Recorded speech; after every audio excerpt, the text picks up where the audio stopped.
नमस्कार। सत्य संवादमा म यहाँहरूलाई हार्दिक स्वागत गर्दछु। जीवराम भण्डारी। आज यहाँहरू सामुन्ने उपस्थित हुनुहुन्छ प्रदीप गिरी, विचारक हुनुहुन्छ, समाजवादी चिन्तक। उहाँलाई म आज एउटा नेपाली काङ्ग्रेसको नेताको रूपमा नभई प्रतिनिधि सभा सदस्यको रूपमा मात्रै नमानी एउटा विचारकको रूपमा नेपाली समाज अहिले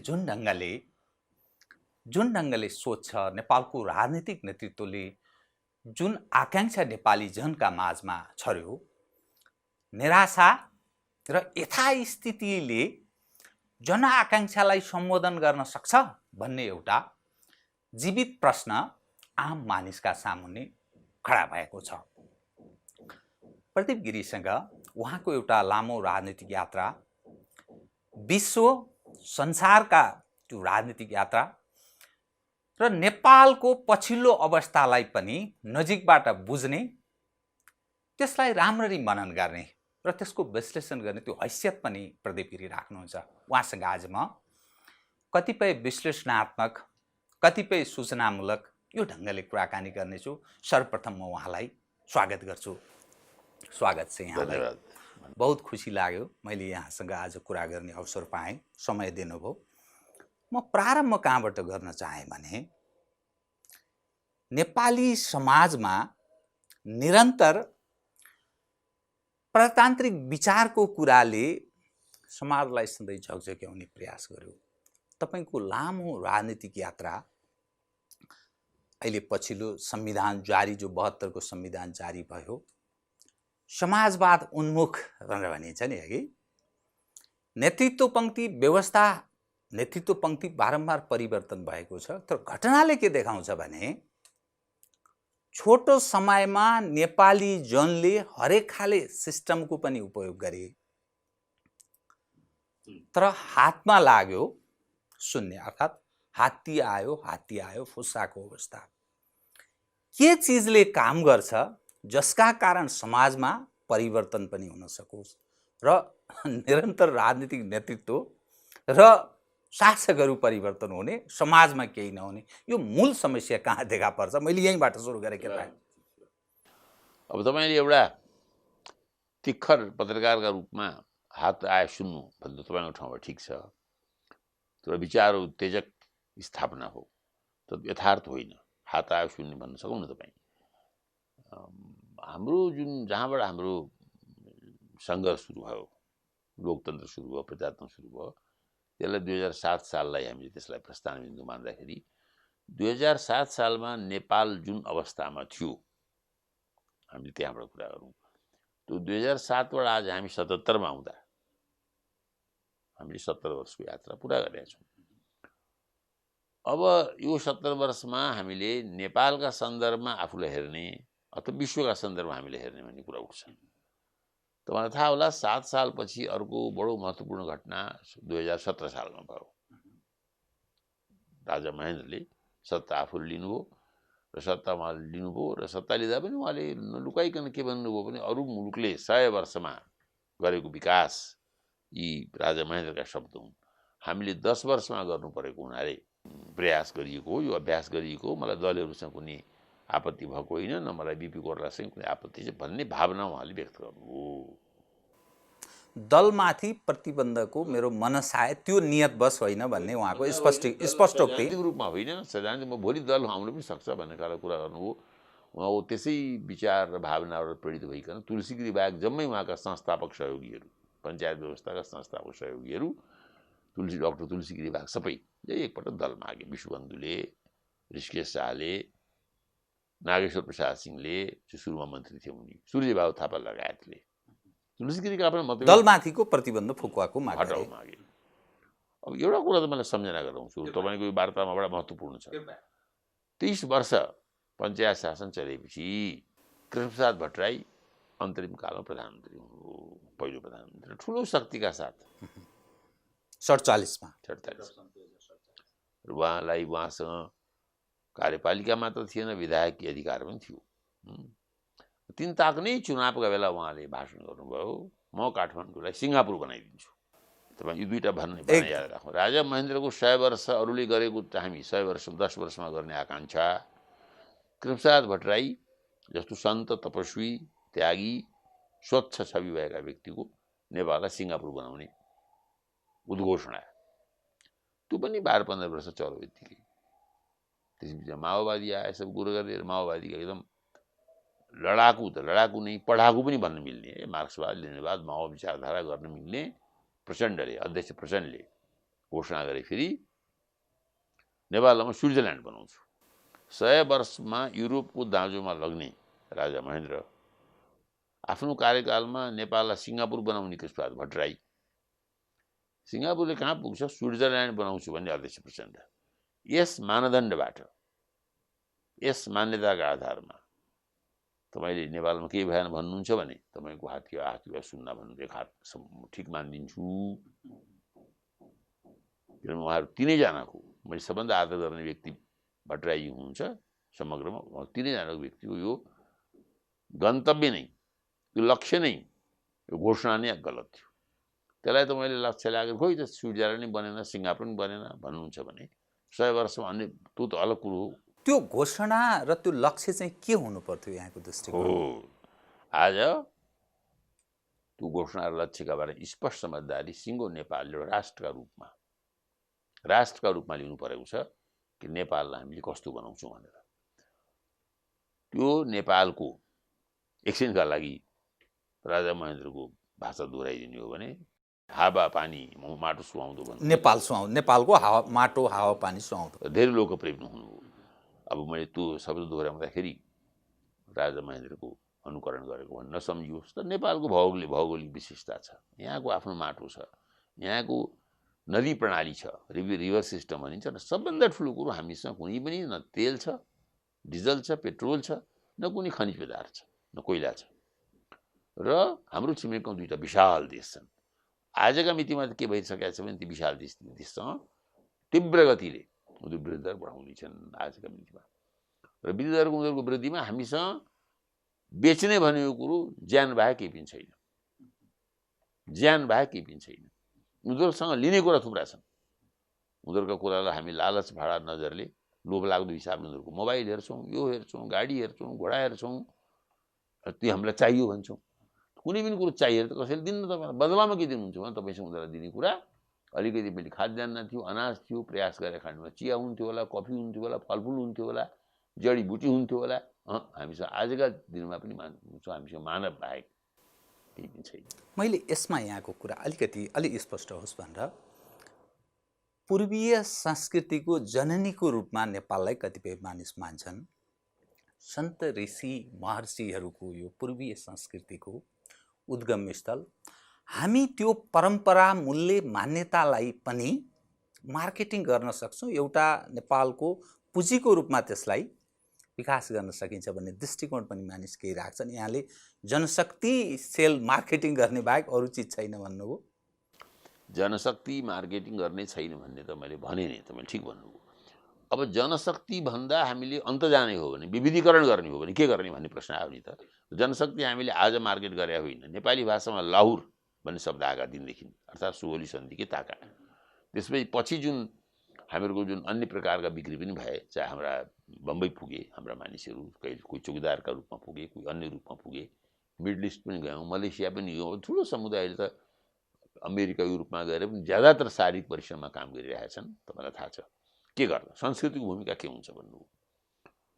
अब यो पूर्वीय पश्चिम भन्ने जो विभाजन हो, यति हल्का प्रकारले हाम्रा मुलुकमा गरिन्छ। यहाँ जुन यो विद्याका प्रति जुन हाम्रो धारणा छ जन्मिँदै पण्डितवाला देशमा, म त्यसरी सरक्क पूर्वीय र पश्चिममा बाँड्न चाहन्न। तर हाम्रो सायद पूर्वीय संस्कृतिबाट गर्व गर्न सक्ने सबभन्दा ठुलो कुरा हामीहरूको हिमालय हो। र पूर्वीय संस्कृतिमा बारम्बार उल्लेख भएको कुनै कुरा छ भने हिमालय नै छ। अस्ति भन्ने प्रसिद्ध कालिदास कविता छ, हिमालयो नाम अगर नगा धिराज भन्ने जो प्रसिद्ध कुमार सम्भवको प्रारम्भिक लाइन छन् छ कालिदास हाम्रो संस्कृतिको। यो एक धेरै ठाउँमा आउँछ, जहाँ आउँछ कि नेपालको उल्लेख महाभारतमा छ, चाणक्यको त्यो भोटिकल त्यो अर्थशास्त्रमा छ, नेपालको छ परम्परा छ, कुनै शङ्का छैन। त अब यसलाई बेच्ने भनेको कुरा ती ग्रन्थ बेच्ने पनि होइन नि, ती जीवनशैली बेच्ने हो। मुख्य कुरो के हो भने यसलाई ग्रन्थ भनेको जुन कारणले हामी पूर्वीय संस्कृतिमा यत्रो महत्त्वपूर्ण भयौँ, जुन कारण मलाई लाग्छ मुख्यतः हामीहरूको प्राकृतिक शोभा सुषमा र त्यो प्राकृतिक शोभा र सुषमाले प्रदान गर्ने प्रकारको आध्यात्मिकता हो। अब अहिले आइकन विभिन्न कारणले योग पनि महत्त्वपूर्ण भएको छ, ध्यान पनि महत्त्वपूर्ण भएको छ, तन्त्र पनि महत्त्वपूर्ण भएको छ, तिनको महत्त्व छ। त्यसैले यसको बारेमा कुरा त म सिम्पली के भन्छु भने हामीसँग पनि विश्वलाई दिने कुरा छन्। अब यही कुरो भनेर किटेर म यसर्थ भन्न चाहन्न कि अरू कुरा चाहिँ विवादका विषय हुन्छन्, अरू सबै कुरा के ठिक के बेठिक भन्ने। तर हामीसँग प्राकृतिक सम्पदा छ नि त, विश्वमा कहीँ नभएको प्राकृतिक सम्पदा। हाम्रो रिभर सिस्टम जसलाई भन्छौँ, नदी प्रणाली, त्यही नदी प्रणालीले दिएको हामीहरूको बिजुली छ, यो त अकाट्य तथ्य हो। निश्चय अकाट्य तथ्य हो। अब अरू सम्पदा संस्कृतिको कुरा गर्दाखेरि कसैले भन्दा बुद्धिज्म श्रेष्ठ हो, बुद्धिज्ममा पनि महायान श्रेष्ठ हो, अर्कोले होइन वज्रयान श्रेष्ठ भन्दा, त्यो विवादमा पर्न चाहेन। निश्चय छ त्यसको आफ्नो मूल्य छ, तर सर्वश्रेष्ठ सम्पत्ति भनेको हाम्रो प्रकृति हो, हाम्रो प्राकृतिक विविधता हो, हाम्रो भौगोलिक विविधता हो र हाम्रो जैविक विविधता पनि हो। त्यो हामीहरूको यो हामीहरूको भूगोलको विशेषताबाट उत्पन्न हुन्छ। त्यो छ, त्यो बेच्न छ पर्छ, त्यो क्रय विक्रयको विषय छ, त्यही नै हाम्रो आधार हुन्छ, पुँजीको आधार। यहाँले प्रारम्भमा बडा खुसी लागिरहेछ, मैले यहाँसँग अलिकति विषयलाई अलिकति अलग ढङ्गले पनि प्रस्तुत गर्ने जमर्को गर्छु।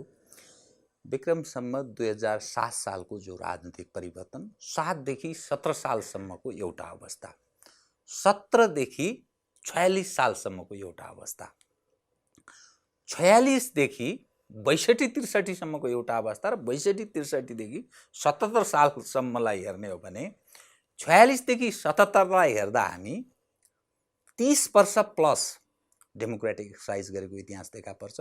7 देखि 17 10 गर्दाखेरि झन्नै 41 वर्ष हामीले जो प्रजातन्त्रको हामी कुरा गर्छौँ, डेमोक्रेटिक एक्सर्साइज हामीले गरेका रहेछौँ। भारत झन्नै 75 वर्षको भारतको प्रजातान्त्रिक अभ्यासको इतिहास छ।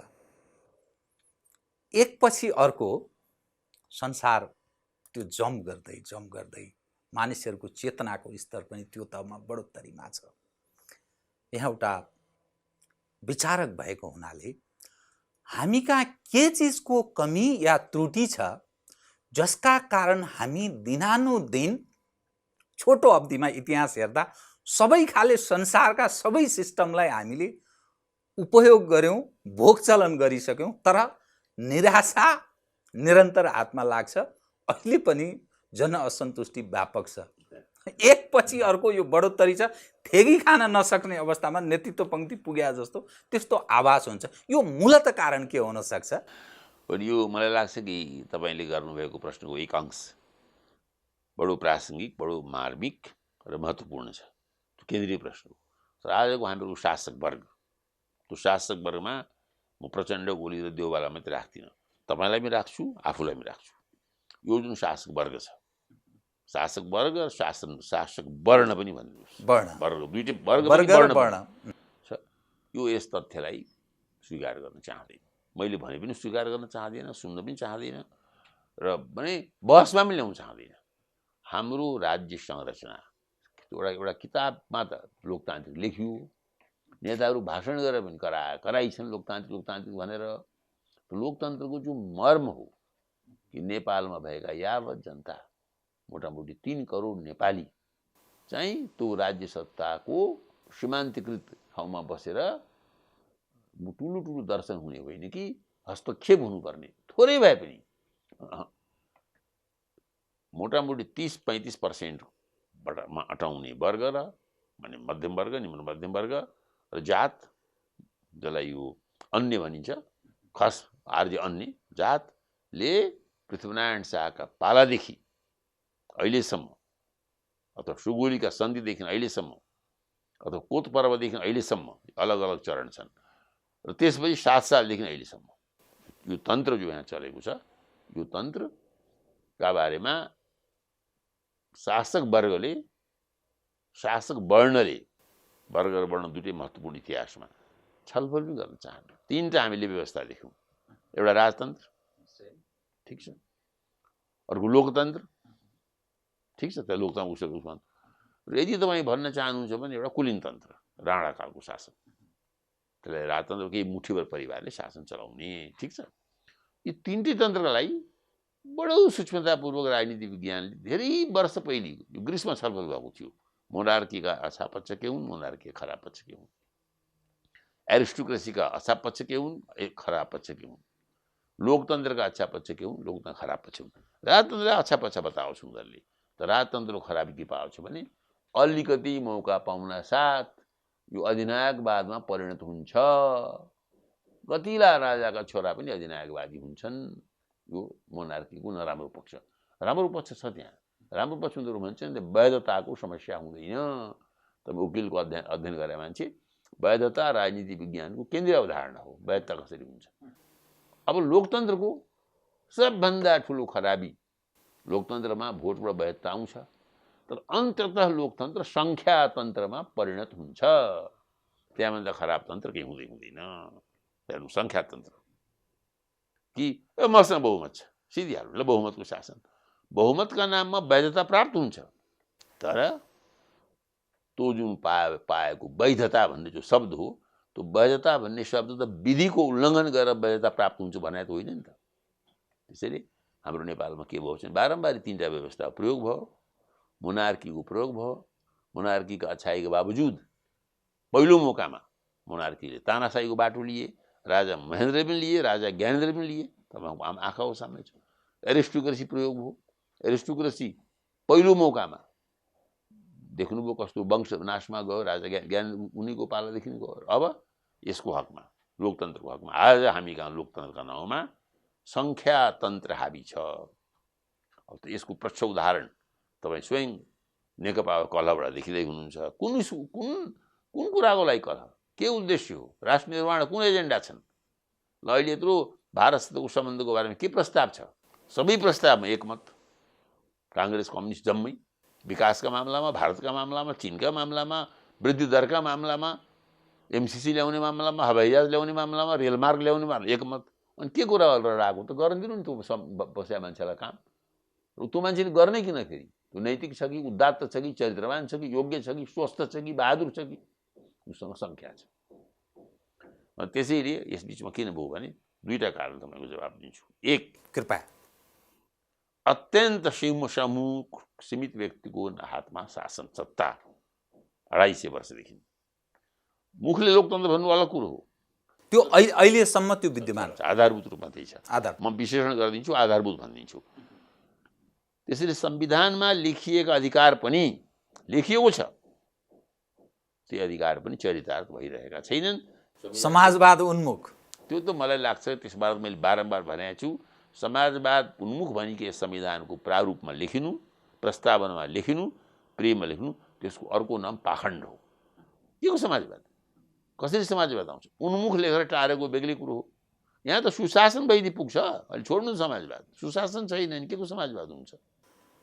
त एकदम छोटो समयमै नेपालले जुन खाले अभ्यास गर्यो नि, नेपाली नागरिकले सक्रिय राजतन्त्रको पनि हामीले अभ्यास गर्यौँ, गणतन्त्रको अभ्यास गरिरहेछौँ, फुल फ्लेज डेमोक्रेसी जहाँ तपाईँ बीपीको प्रजातान्त्रिक समाजवादको पनि कुरा गर्छन्। तपाईँ एउटा विचारक व्यक्ति, बीपीको प्रजातान्त्रिक समाजवादको पनि तपाईँ कुरा पनि गर्नुहुन्छ।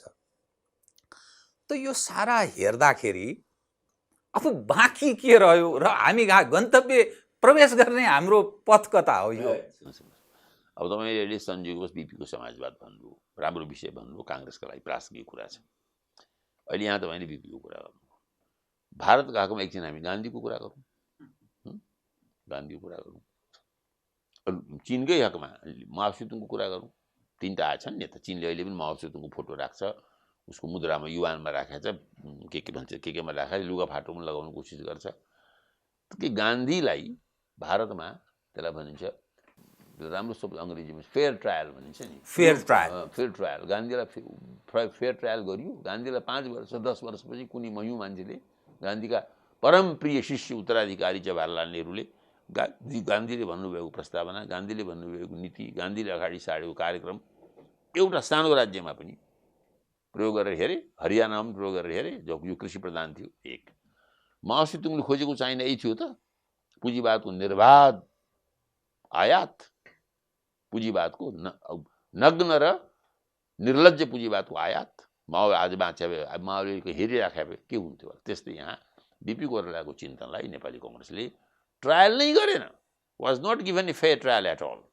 बुझ्नु, सामान्य परीक्षा पनि गरेन। तपाईँले मलाई सोध्न सक्नुहुन्छ किन गरेन? भूमण्डलीकरण भयो 1989 मा, त्यही आरोप, त्यही राप्रतापमा हामीका लोकतन्त्र आयो, प्रधानमन्त्री बन्नुभयो गिरिजाबाबुका धेरै विशेषता थिए। सतत सक्रिय रहनुहुन्थ्यो, साहसी हुनुहुन्थ्यो, बलान्वयन गर्नुभयो, मधुर मुस्काउनुहुन्थ्यो, अत्यन्त उदार हुनुहुन्थ्यो, दिनमा 14 घण्टा काम गर्नुहुन्थ्यो, अस्वस्थ नहुन्थ्यो, सायद 16 पनि 18 पनि, जो सफल नेताको पहिलो विशेषता हो। तर उहाँलाई खास पढ्ने लेख्ने दुर्व्यसन उहाँमा थिएन। पढ्ने लेख्ने दुर्व्यसन याद राख्नु थिएन।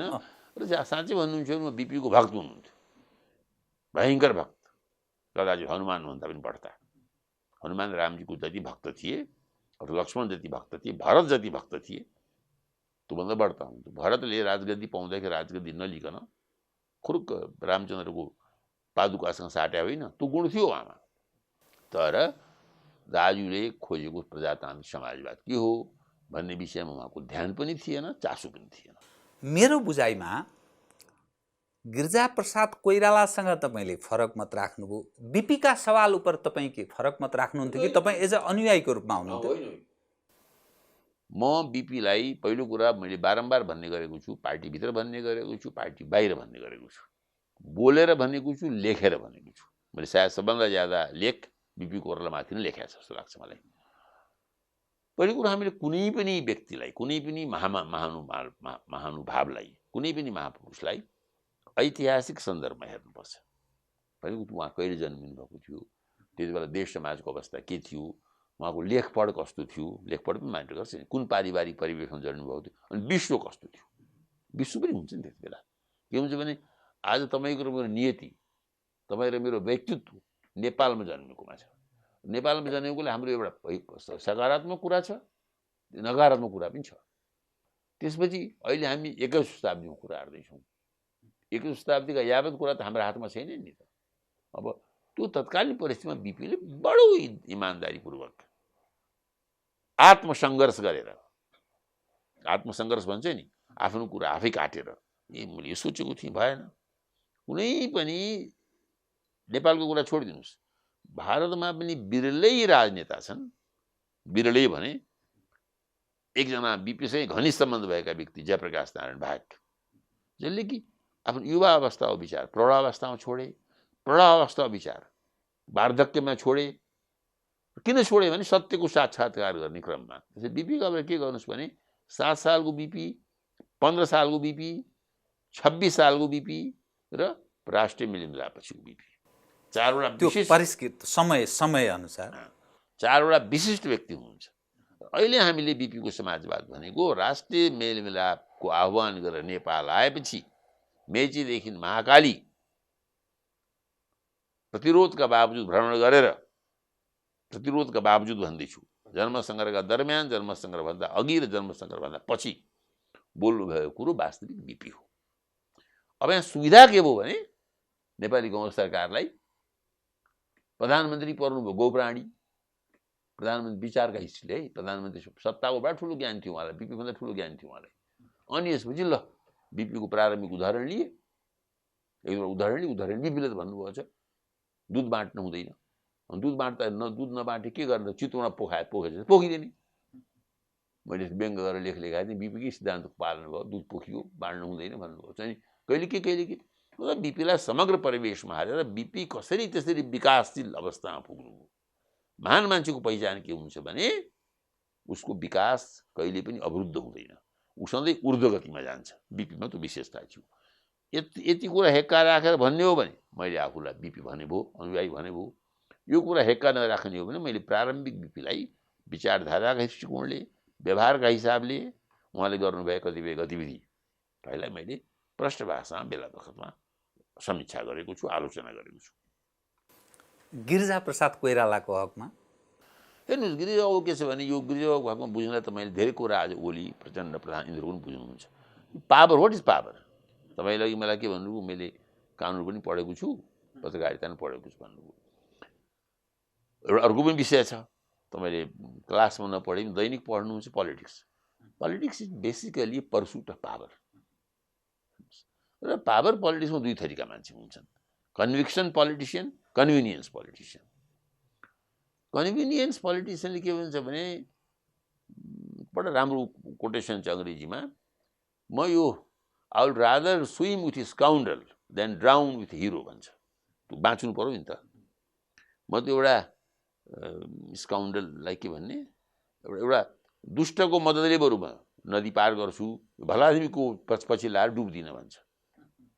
कुनै भलादमी बिपीमा सेन्स अफ पावर त्यति ज्यादा थिएन। उहाँको सिद्धान्त, उहाँको विचारधारा, उहाँको मूल्य र मान्यताका लागि म आफ्नो कुरा छोड्दिनँ भन्ने कुरा बिपी अडिक हुनुहुन्थ्यो। उहाँलाई राजा महेन्द्रसँग मिलेर काम गर्ने अप्सन थियो, राजा वीरेन्द्रसँग मिलेर काम गर्ने अप्सन थियो। याद राख्नुहोस्, अप्सन भन्छ नि जसलाई, विकल्प थियो। अलिकति आफ्नो सायद उहाँले आफ्नो कतिपय मान्यतावादी सम्झौता गरे भए, तर उहाँले अब देशका लागि राम्रो भए थाहा छैन मलाई। एउटा किताब छ, तपाईँले जरुर पढ्नुभएको होला। त्यो किताब निकै महत्त्वपूर्ण किताब, लियो रोसले डेमोक्रेटिक इनोभेसन्स इन नेपाल भन्ने किताब लेखेका छन्। दुर्भाग्यवश 1964-65 छापिएको किताब, अहिलेसम्म पनि त्योभन्दा राम्रो किताब नेपालको राजनीतिमा लेखिएको छैन। मैले दुर्भाग्य मान्दछु। 64-65 एउटा विदेशीले, मूलत नेपाली भुवनलाल जोशीले मद्दत गर्नुभएको थियो।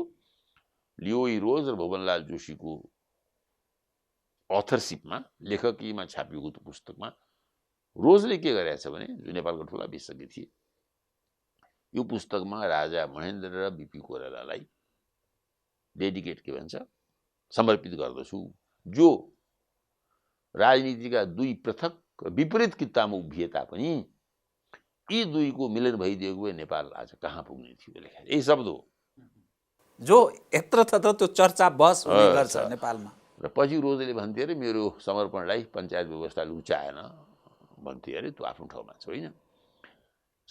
त यो मलाई भारतमा धेरै मान्छेले भनेको छ। देशको दुर्भाग्य के हो भने राजा महेन्द्र बिपी कोइराला व्यक्तित्वको द्वन्द्व भयो। यिनीहरूको व्यक्तित्वको द्वन्द्व नभएको भए नेपालको दुर्दशा हुने थिएन।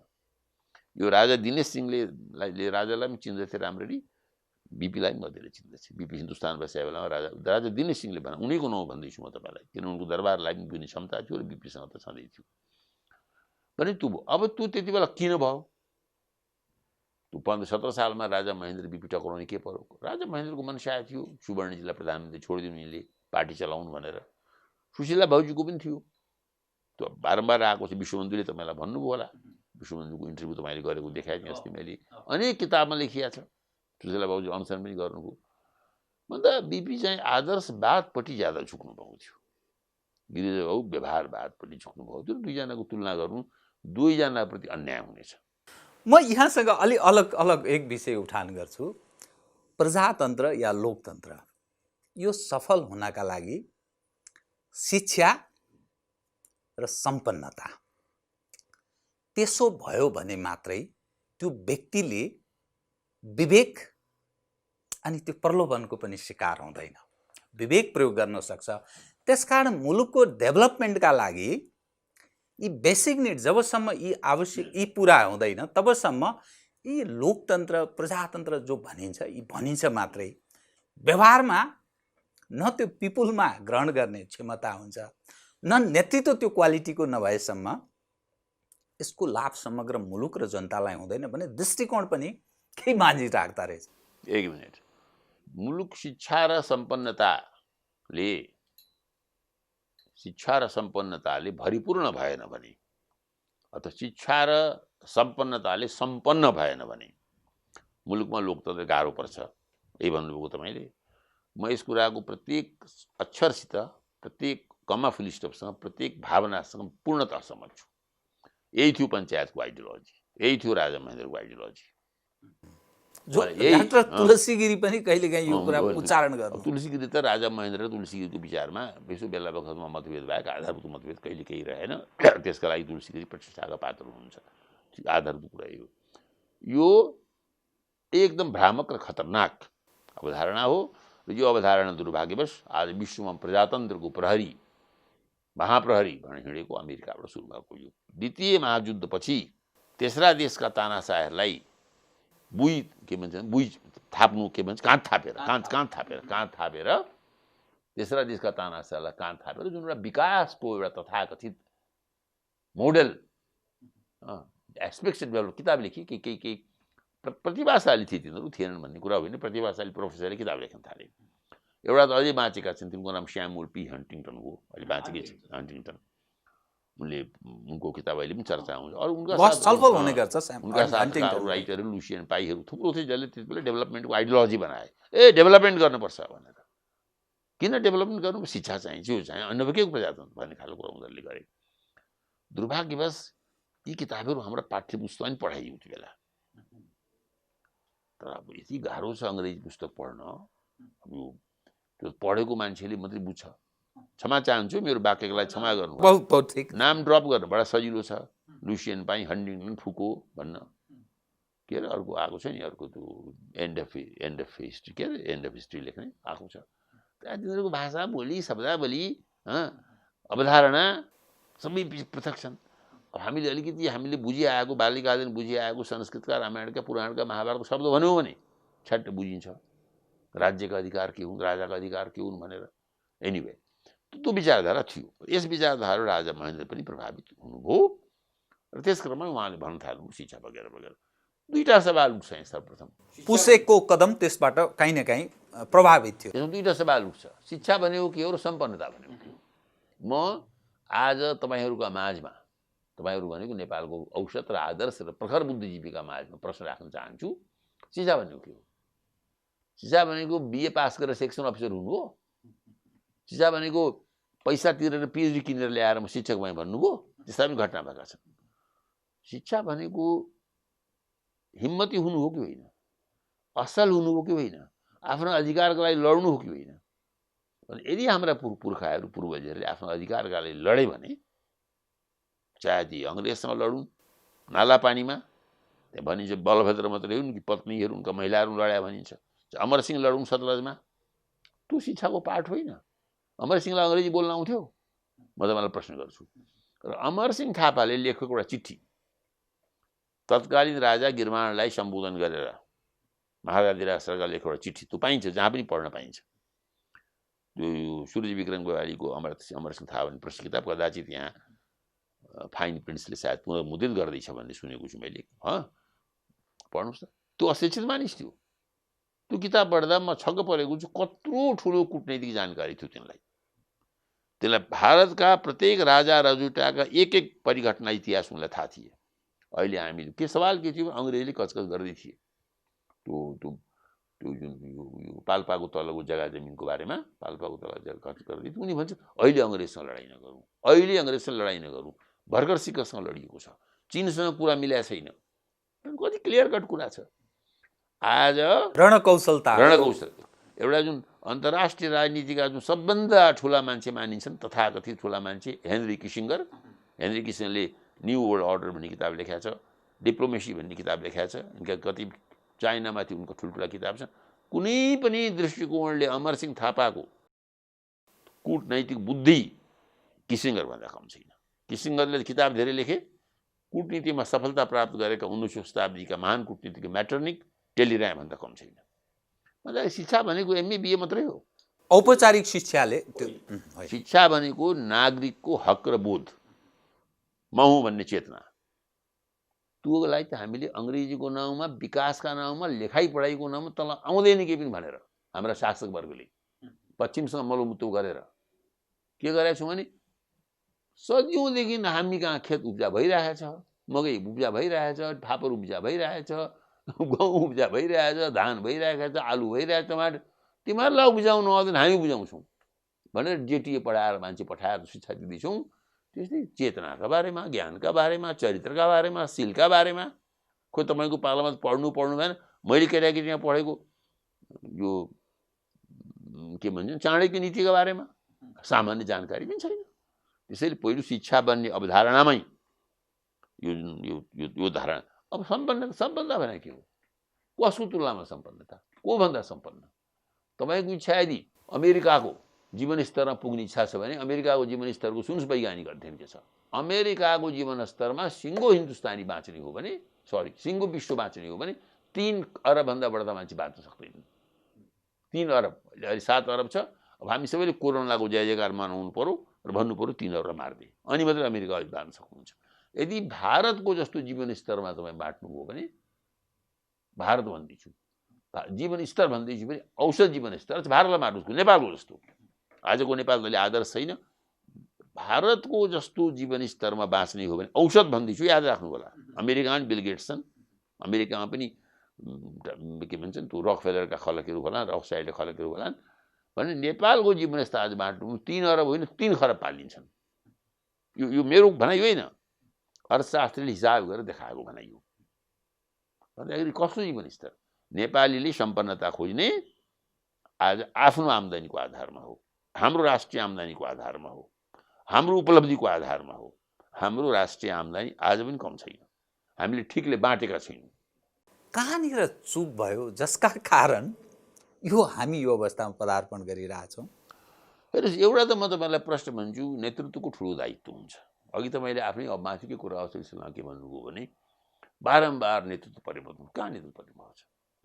अनुहार फेरि नै अनुहार उही जातका, उही भातका, अनुहार पनि उही वर्गका, त्यो पनि जोड्नुहोस् न तपाईँ। उनी 8-10 परिवारका। नेपालमा मेरो जात दशनामी समाज बडा थोरै छन्। पञ्चायतमा पनि थिए, रुद्रगिरी, तुलसीगिरी, मदनगिरी। म यहाँ पनि हामी छौँ काङ्ग्रेसमा, प्रदीप गिरी, दीपक गिरी मन्त्री छन् नि दाङका, अरू पनि थुप्रा छन्। त्यसपछि म अनुहारबाट पनि जान्न। विचारधारा पनि मैले भने कस्तो विचारहीन विचारधारा छ। ल राज्यको संरचना तपाईँलाई सोध्छु, तपाईँले 3वटा व्यवस्था देख्नु होइन? अहिलेसम्म तपाईँप्रतिको पुलिस इन्सपेक्टरको व्यवहार, डिएसपीको व्यवहार तपाईँप्रति भन्दैछु म, जल्दो बल्दो जीवराम भण्डारीप्रति, तपाईँको टोलको पुलिसको डिएसपीको व्यवहार अथवा सिडिओको व्यवहार, अदालतमा कुनै न्याय खोज्न जानुभयो भने त्यहाँको डिठाको व्यवहार फरक छ? तपाईँलाई सोध्दैछु। छ? परम्परागत छ, ठिकै हो। परम्परागत बडो विनम्र शब्द हो, बिल्कुलै फरक छैन। संसदको जुन 500-550 सदस्य थिए, सब कति 5-5.5 धेरै होलान्, 6 चोटि कि 7 चोटि हामीले संसद भयौँ। म बौद्ध ल्याएपछि भन्दैछु, 2200 मान्छेमा 700 फेरिएका होला, त्यो पनि उही वर्गका, उही जातका। यसलाई एजिट राख्नुपर्छ भन्ने थिएन। इच्छा शक्ति भएको नेतृत्वले पहिलोपटक गिरिजाबाबु र भट्टराईजीले, दोस्रो पटक प्रचण्ड र ओलीले अलिकति दृढ इच्छा शक्ति देखाएको भए हाम्रो शासन प्रणालीमा आधारभूत परिवर्तन आउँथ्यो, हामी सुशासनका समय पुग्थ्यौँ। सुशासनमा हामी पुगेको भए बाँकी सबै कुरो ठिक हुन्थ्यो। त के अब यो, किनभने जुन यथास्थिति छ, यथास्थितिबाट हामीले मुलुक र खास गरी नेपाली जनको त्यो उत्थानमा अहम महत्त्वपूर्ण निर्णायक भूमिका निर्वाह गर्न सकिने अवस्था छैन भन्ने अर्थ लाग्छ। त के चिज त्यस्तो छ जसका कारण हामी त्यो पथमा प्रवेश गर्न सक्छौँ? केबाट सम्भव छ? पहिलो कुरो सुन्नुहोस्, पहिलो कुरा मैले के भने तपाईँलाई, हामीले गलत लक्ष्य राखेर, मैले बाल्यकालमा, अब त्यो कविता पनि अचेल लोकप्रिय छैन, दार्जिलिङमा छापिएको पाठ्यपुस्तक पढाएको थिएँ। पारसमणि प्रधान भन्ने कविले भ्यागुतोको आत्मकथा लेखेको थियो। भ्यागुतोको बच्चोले ठुलो देख्न आएछ, फुलाउँदै भ्यागुतोको जिउ फुट्यो भन्ने एउटा हिसाब नीति आउँछ, त्यसमा कविता लेखेको थियो। पहिले नेपालले आफ्नो राष्ट्रिय लक्ष्य आफू तयार गर्नुपर्छ। यसरी यो हावाकुरा स्विजरल्यान्ड बन्ने, सिङ्गापुर बन्ने, 100 वर्षमा अरू देशले गरेका काम 10 वर्ष गर्छु भन्ने हुँदैन। हाम्रो लक्ष्य रियलिस्टिक हुनुपर्छ आर्थिक सिलसिलामा। त्यो रियलिस्टिक आर्थिक सिलसिलामा गर्नुको लागि हामीले हाम्रो श्रम, हाम्रो व्यवस्था, म एकदम कुनै रोमान्टिक कुरा गरेर गरिबीमा बाँच्नु राम्रो भनिरहेको छैन है, अभावमा बाँच्नु राम्रो भनिरहेको छैन। हाम्रो पार्टीका नेता, सर्वाधिक विचारवान नेता बिपी कोइराला भन्नुहुन्थ्यो, समाजवादको लक्ष्य राम्रो जिन्दगी त बिताउने हो है, यो गरिबीमा बाँच्ने जस्तो होइन, गान्धी जस्तो नाङ्गे हिँड्ने होइन। गान्धीको क्रिटिक हुनुहुन्थ्यो धेरै हदसम्ममा उनको जीवनशैलीको। अन्त मलाई लाग्छ कि थोरै मात्र ठिकले योजना बनायो खण्डमा, फेरि राजा मैले शब्द दोहोऱ्याइन्छु, मुलुकको हावा पानी प्राकृतिक, राजा मैले त्यो कुरा त गर्नुभयो, तर अन्तमा सबै विदेशीको प्रभावमा पर्नुभयो, इभन अमेरिकनको प्रभाव मुख्यतः, र उहाँको अवस्था पनि त्यस्तो थियो। मलाई के लाग्छ भने सबभन्दा पहिले अहिले हामीले के बुझ्नुपर्छ भने कि एउटा उत्तराधिकार हाम्रो नेताहरूले पाए। हाम्रो नेताहरूले, नेता भन्दा अहिले बाँचेका नेताहरूलाई जोड्दैछौँ, उनीहरू एउटा स्ट्रगल गरे। उनीहरू जहाँ असफल भए त्यो उनीहरूको चालचलन र चरित्रको मात्रै कुरा थिएन। उनीहरूले आफ्नो समय गरे पनि, नगरेको पनि होइन। 10-12 वर्ष कति ओली जेल बस्नुभयो, कम बस्या त होइन नि। रामचन्द्रजी बस्नुभयो, शेरबहादुरजी बस्नुभयो, हामी सबै बस्यौँ, इन्द्रबास नै बस्यौँ। तर हामीले त्यति नै देख्यौँ जति देख्यौँ। तर प्रदीप गिरीले त्यसलाई मार्केटिङ गर्न चाहनु भएन। हिजो कन्ट्रिब्युसन त्यो धेरै चाहिँ त्यो सेल गर्छन् त। यो व्यक्तिगत कुरो नगर्नु, छोडिदिनुहोस्। के भयो होइन, भइसकेपछि अब हामीमा आज के देखिएको छ भने अलिकति विनम्रता हाम्रो नेतृत्वमा अभाव छ। र बिचमा एउटा गल्ती के भयो भने ठुला नेताले गल्ती गरे, खास गरी किशुनजीले गल्ती गर्नुभयो। माने नेतृत्वको एकमात्र कसुडी त्यो मान्छे जेल गएको छैन, अरू कुनै कसुडी नै थिएन। आधार थियो।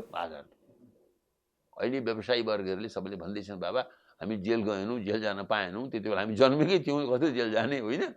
हामी यत्रो काम गर्दैछौँ, हाम्रो पनि मूल्याङ्कन हुनु पर्यो भन्दा नेपाली कङ्ग्रेसमा सदस्यताको कुरा बडो विवाद उठिरहेछ। त नेपाली कङ्ग्रेस सदस्यता खोल्न तयार छैन। नेपाली नेतृत्व त्यो अलग समस्या छ। स्वयं आफूमा अलग विषय चाहिँ 1 घन्टा बहस गर्ने, काङ्ग्रेसलाई सुधार्ने भन्ने। त आज जुन उत्साह आएको छ नयाँ युवकहरूमा, जुन इनफ इज इनफ भनेर केटाहरू सडकमा अस्ति निस्के, हरेक कुरामा, चाहे त्यो बलात्कार, निर्मला बलात्कारको काण्ड होस्, चाहे अहिले यो गोविन्द केसी कुदिरहेका छन् त्यो काण्ड होस्, अब यो अलिकति यिनीहरूको बिचमा जस्तो समन्वय सहकार्य हुनुपर्ने हुन सकिरहेको छैन। किन हुनिरहेको छैन भने एउटा साझा जीवन मूल्य र साझा विचारधाराको अभाव छ।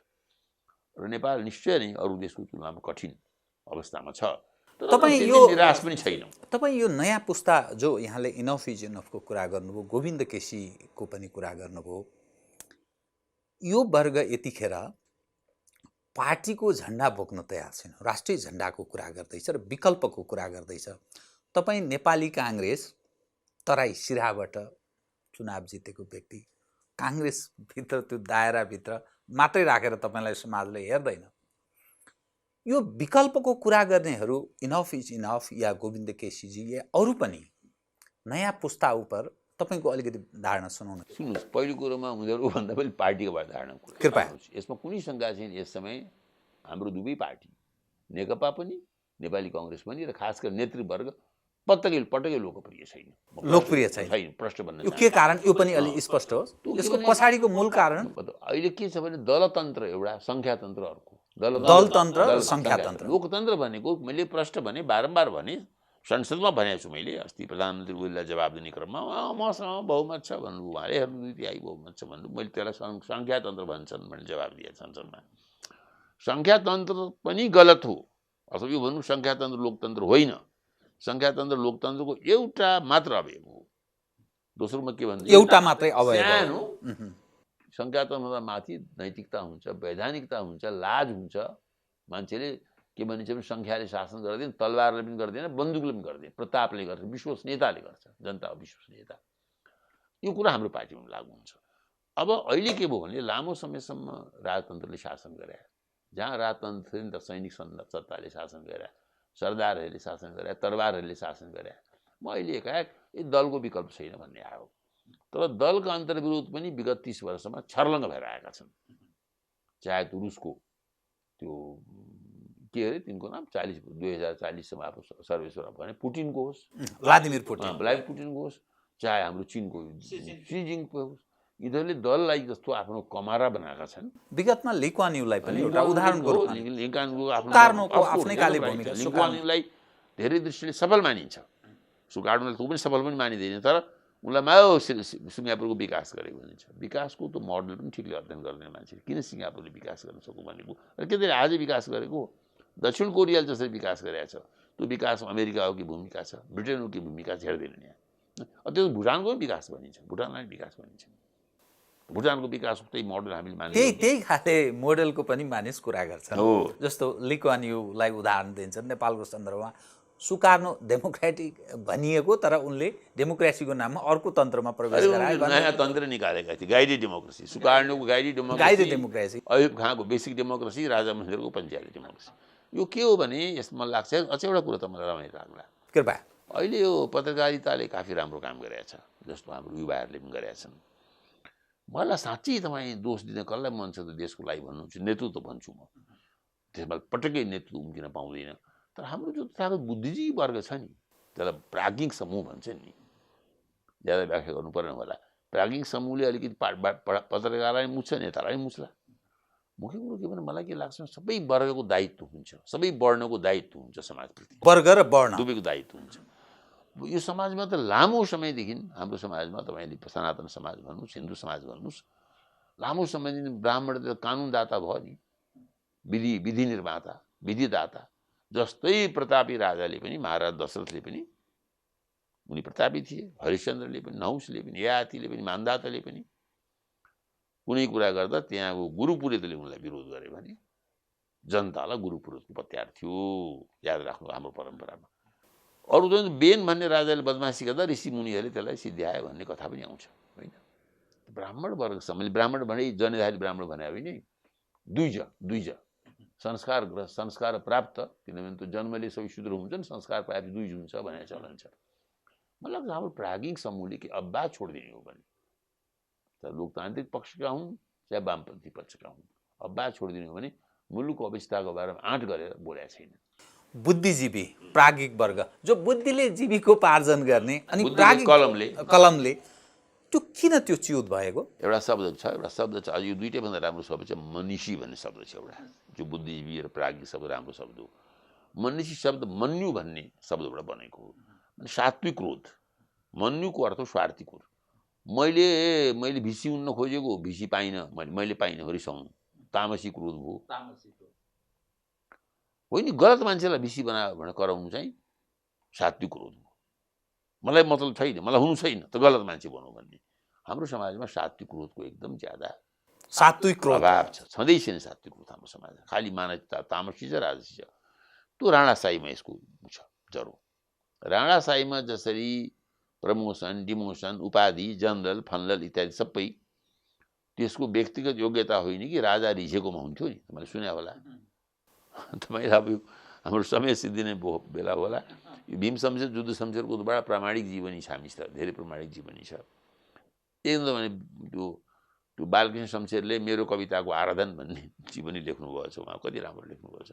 त्यसको अरू पनि धेरैले लेखेका छन् त्यति बेलाको बारेमा। हाम्रो मणि पिता पुत्रले पनि लेखेका छन्। तिनीहरू बडो पठनीय र बडो राम्रो किताब छन् तिनीहरू भन्ने मेरो मान्यता छ। बालकृष्णले के लेख्नुहुन्छ भने, अनि भीम शमशेर राजा हुनुभयो, त्यसमा यिनीहरूले पनि लेखेका छन्। त्यो छन् नि एउटा त्यो डायमन्ड शमशेरले संस्मरण लेख्नुभएको छैन, श्री तीन महाराजहरू भन्ने किताब लेख्ने शमशेरजीको बिर्सिएमले हुनुहुन्छ नि पुरा प्रसिद्ध, काफी राम्रो किताब लेख्नुभएको छ उहाँले। भीम शमशेर गाँजा खाने बानी थियो। मलाई एउटा पर्टिकुलर मान्छेले मलेको गाँजा असाध्यै मन पर्थ्यो, असाध्यै मन पर्थ्यो। अब यो कसैलाई कसले बनाएको चिया मनपर्छ, मलाई पनि चिया फलानुले बनाएको मनपर्छ भन्ने छ। कति कहाँ खैनी मल्छन् त्यसले मनपर्छ। खास गरी तराई प्रमोद शमशेरले किताब लेखेका छन्। यिनीहरूले बडा मजाले लेखेका छन् कि त्यो पुणी राजा भए, राजामा श्री तीन भए, राजै भन्थे। अनि राजा भयो कि भोलिपल्ट हजुरिया बदल्नु पऱ्यो, आफ्नो प्रमुख हजुरिया बदल्नै पऱ्यो। तद्रूप त्यहाँ वरिपरि जनरल सरल बदल्नु पऱ्यो। र के आफूलाई लामो समयसम्म सेवा गरिराखेको मान्छे कर्नल छ भने त्यसलाई जनरल बनाउनु पऱ्यो, क्याप्टन छ भने त्यसलाई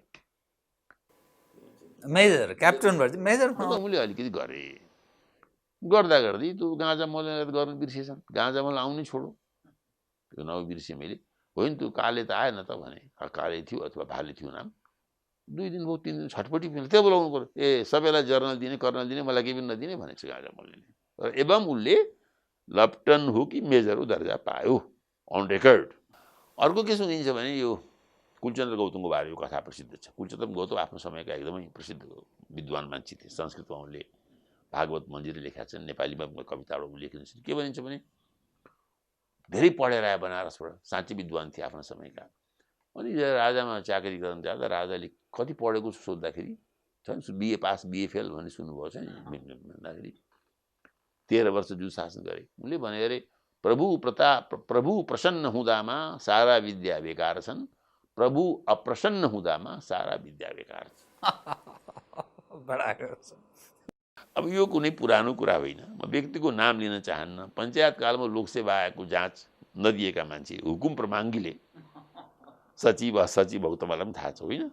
भने पञ्चायत व्यवस्था राजा वीरेन्द्रको पालामा, महेन्द्रको पालामा भएका कुरा तपाईँले देख्नुभएको छ।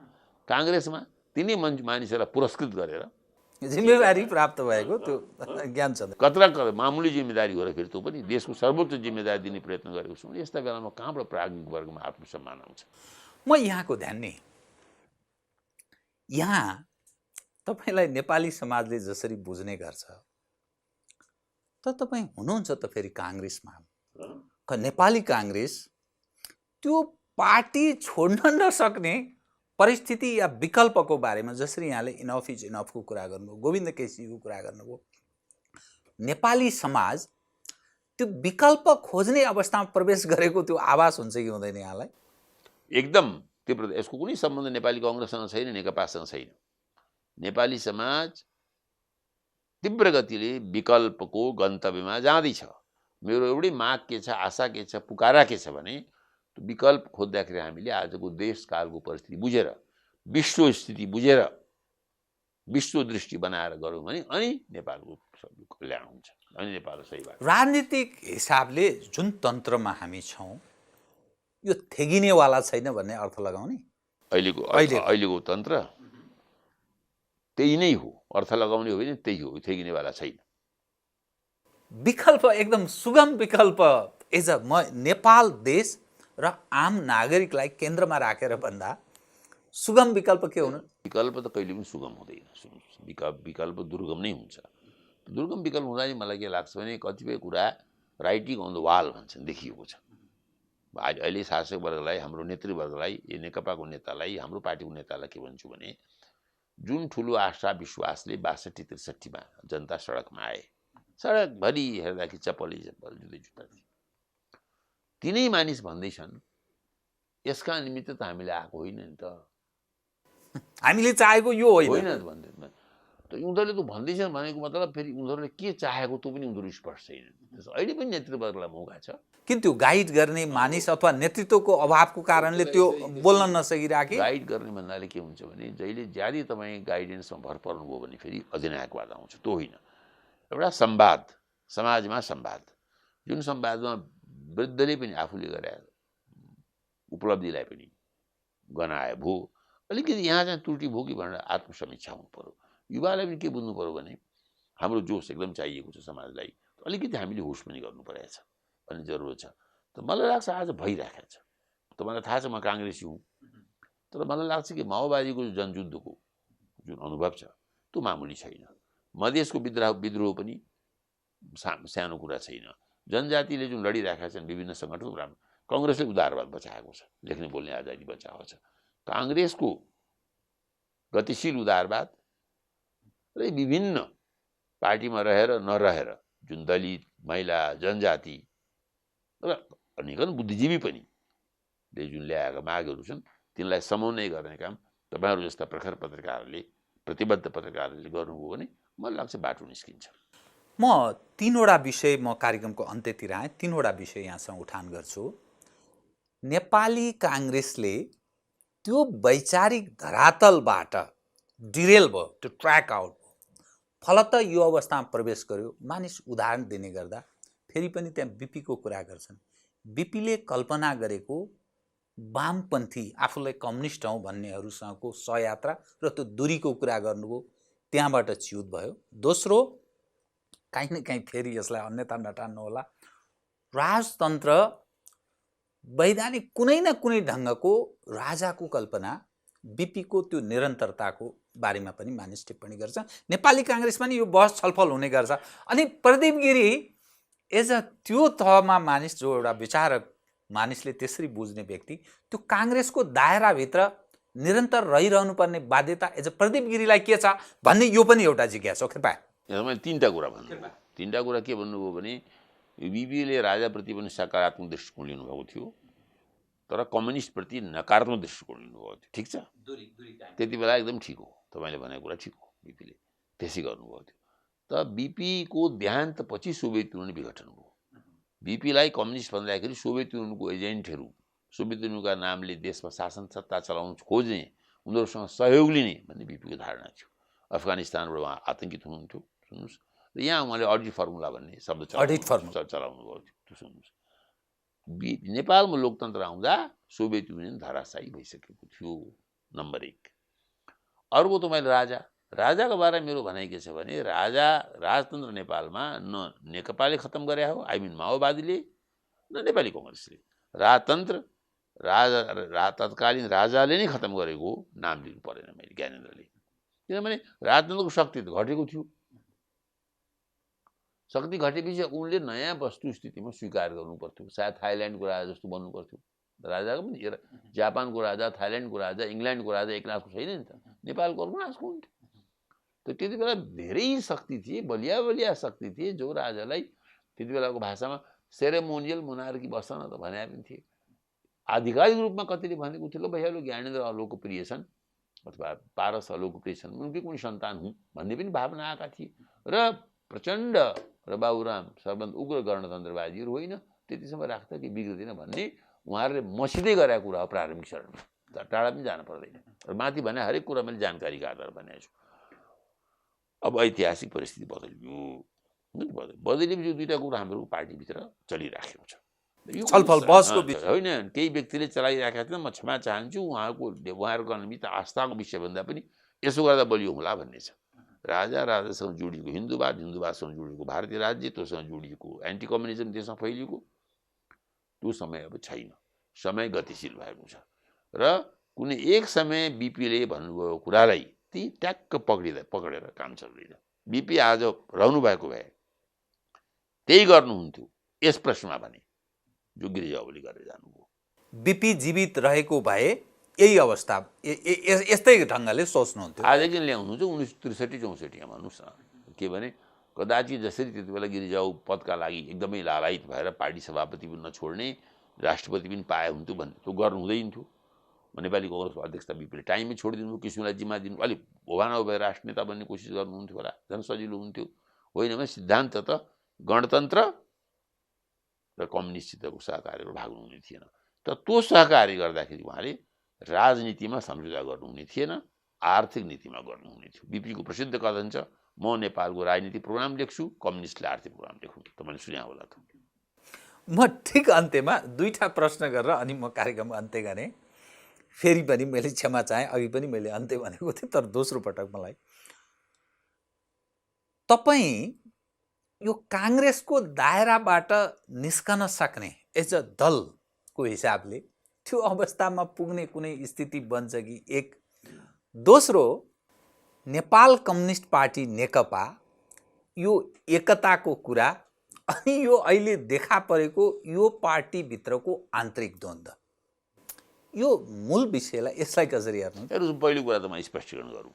सामान्यतः म व्यक्तिगत प्रश्न कहिले पनि जवाब दिन चाहन्न। एउटा कुरा सुनिराख्नुहोस्। एउटा कुरा सामान्यतः एक त व्यक्ति आफै गतिशील हुन्छ, त्यसैले पनि जवाब दिनु हुँदैन भन्ने छ। तर त्यो होइन, म जवाब दिन चाहन्न। काङ्ग्रेस पार्टी मेरो लागि बडा सजिलो पार्टी छ। यति ज्यादा वाक स्वतन्त्रता। एकपल्ट म र बाबुराम मञ्चबाट सँगै बोलेका थियौँ। बाबुरामले भने मलाई त बडा बाध्यता छ, तपाईँले बाबुराम थुप्रो श्रोता थिए, मैले त अलिक छिरिक्क बोल्यो कि कम्युनिस्ट पार्टीबाट निकाल्ने डर हुन्छ भने। मैले भने मेरो पार्टीको विशेषता हो, मैले पार्टीको कटुभन्दा कटुतम आलोचना गर्दा पनि, मैले मात्रै होइन, प्रकाश कोइरालाले गर्दा पनि, जब उनले 47 सालको 46-47 सालको विरोध गरेका थिए गल्ती भयो भन्दा, पार्टीले कहिले कारवाही गरेका छैन। र म स्वतन्त्रतालाई, वाक स्वतन्त्रतालाई सबभन्दा सर्वोत्कृष्ट जीवन मूल्य मान्दछु। त्यो हाम्रो काङ्ग्रेसले रक्षा गरेका छ। त्यसै कारणले मसँग काङ्ग्रेसै चाहिएको छ। मैले विकल्प खोज्ने जरुरत छैन। एक, आवश्यकताले गर्दा, अरू कारणले गर्दा, अरू आइडियोलोजी नमिलिकन म काङ्ग्रेसबाट राजीनामा गरिदिउँला, कुनै दिन रिटायर हुँला। तर म काङ्ग्रेस बाहेक अरू पार्टी यो मुलुकमा सोच्न सक्दिनँ। आन्दोलनलाई म सपोर्ट गर्न तयार छु, जुनसुकै किमतमा। नयाँ पुस्ताको जो इनफ इज इनफ या अरू सार्थक कुरा ल्यायो भने मैले आन्दोलनमा कुद्दा, आन्दोलनलाई सपोर्ट गर्दा, जस्तै मैले अस्ति संविधानमा हस्ताक्षर गर्न मानिनँ, पार्टीले मलाई गरोस् कारबाही। सही कुरा हो पछाडि म पार्टीको टेरपुसर लाउँदिनँ, सही कुरा पछाडि लाग्छु। I am first an individual, a citizen of a country, a citizen of the world, and then a Congress member. एक। अब र उनीहरूको आपसी झगडाको समस्या के छ भने मुख्य सत्ताको बाँडसाँडको झगडा भइरहेछ। म यसका लागि अफसोस मान्दछु।